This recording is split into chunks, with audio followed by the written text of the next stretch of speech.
You don't have to go far in this day and age to see people telling you that AI is a bubble.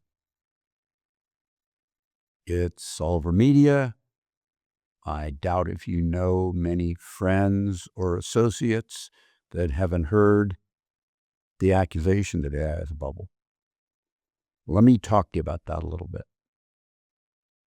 Because the question is, A, is it?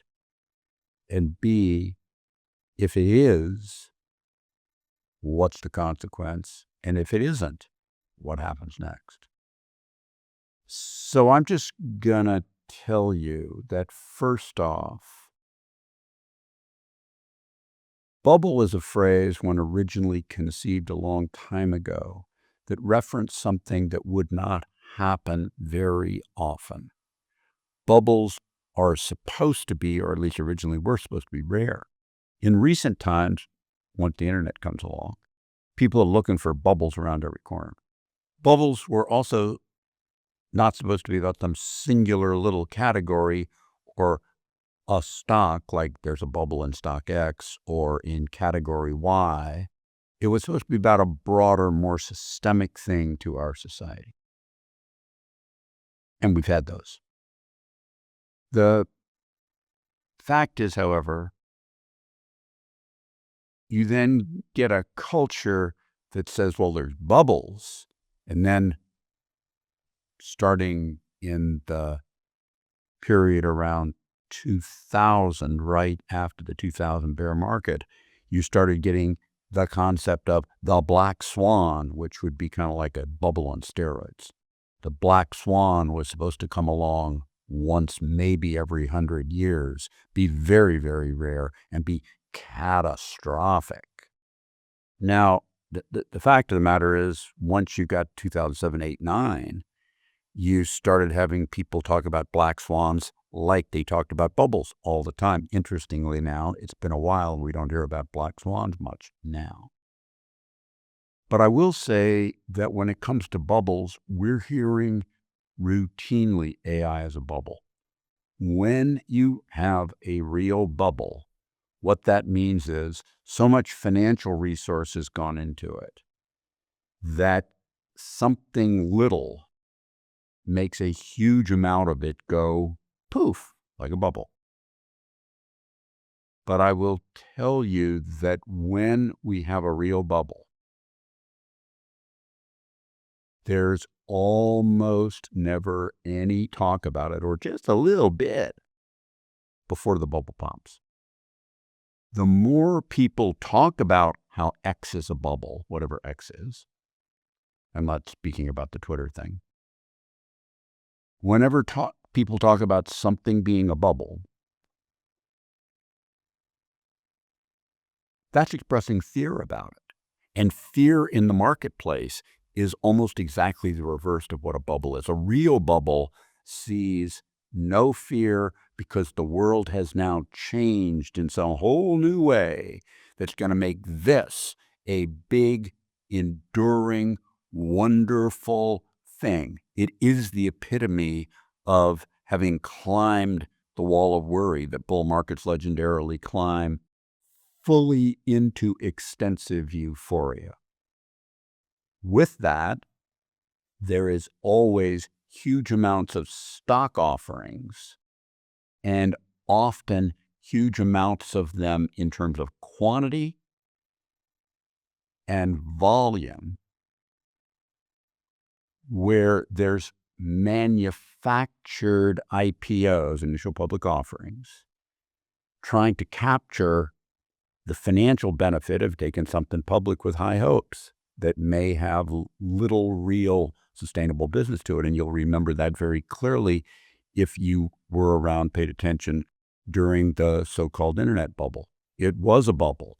There were thousands of companies created out of whole cloth by investment banking with the purpose of putting entrepreneurs together with capital with nothing else behind them or little else behind them.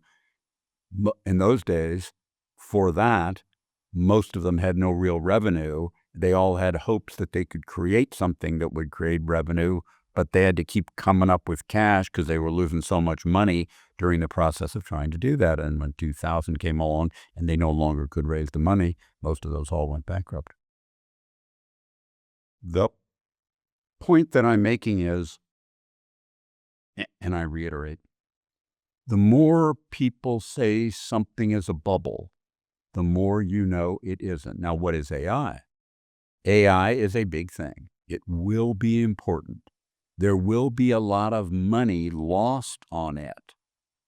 Having a lot of money lost on something doesn't make it a bubble. It makes it competitive. The players that are spending most of the money on AI are big global tech or tech-like firms.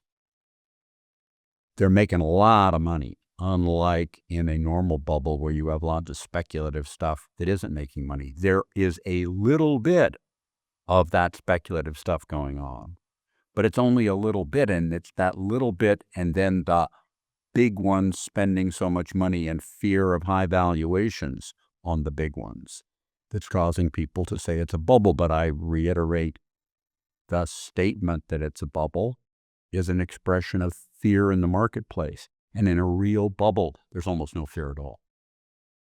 So if it were a bubble, what you would get is an eventual popping.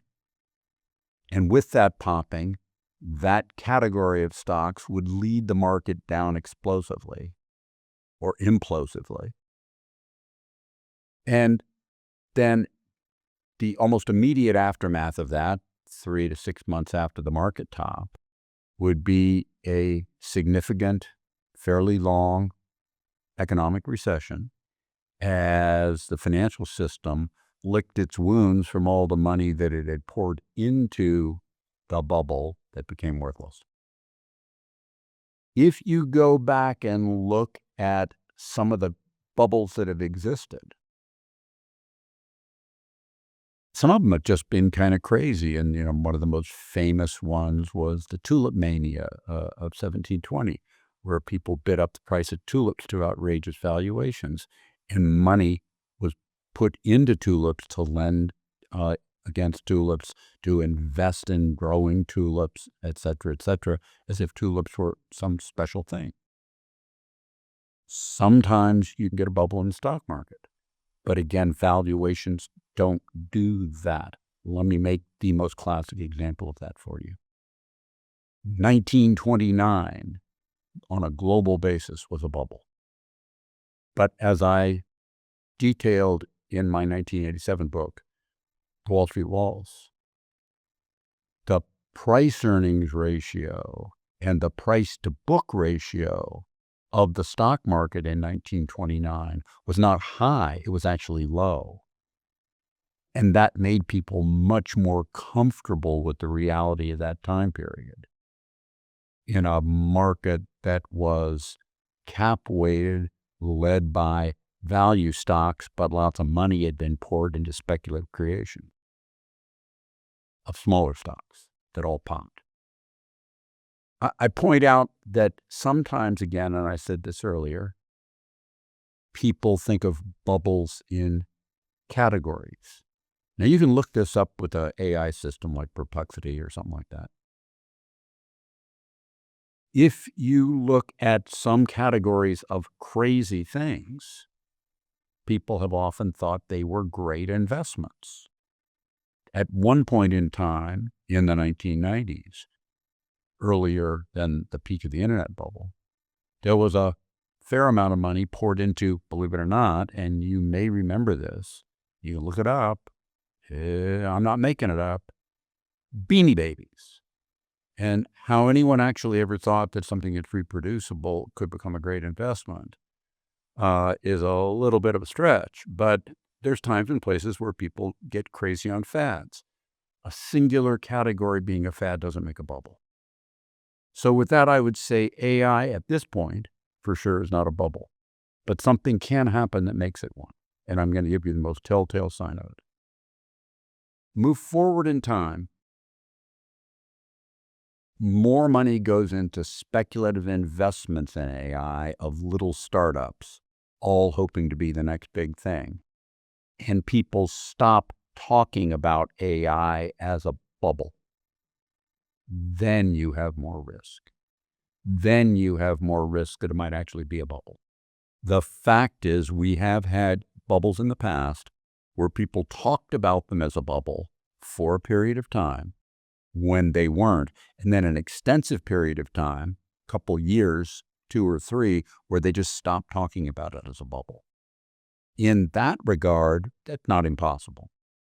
But the way it is, the more people tell you it's a bubble, the more you know there's fear in the marketplace, because that expression of people pointing the finger and saying it's a bubble is an expression of fear, skepticism, of disbelief, and the more you know it's not. Thank you very much for listening to me. I hope you found this useful and educational.